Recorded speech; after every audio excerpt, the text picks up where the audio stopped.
আমার হেল্পিং হ্যান্ডের আজকের কাহিনীটা একটু বলি।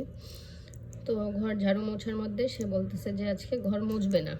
হ্যাঁ, ঘর শুধু ঝাড়ু দিবে, ঘর মুছবে না। এখন যাই হোক, ঠিক আছে, আমি মানলাম। ওই দিনও পরশু দিনও সে একই কাজ করছে যে ঘর মুছবে না। ঠিক আছে, শীতকাল, আমি মায়া করে বলছি যে ঠিক আছে থাক, দরকার নেই, তাহলে ঝাড়ু দিয়ে চলে যাও। তো ঠিক আছে, আজকেও সেই কথাই বলতেছে। আর এখন তো 4-5 দিন হয়েছে সে আসছে, নতুন রাখছি তাকে, সেও আস্তে আস্তে খেলা দেখাইতেছে।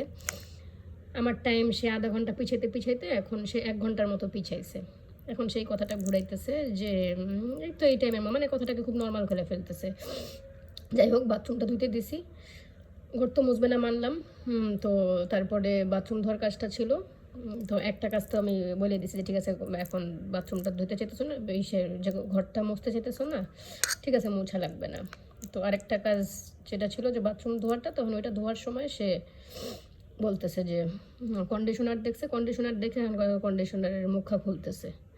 তারপরে সে বাসা থেকে বাইর হওয়ার সময় একটা স্যান্ডেল দেখছে, ওইটাও তার খুব পছন্দ, ওইটাও দেখতেছে।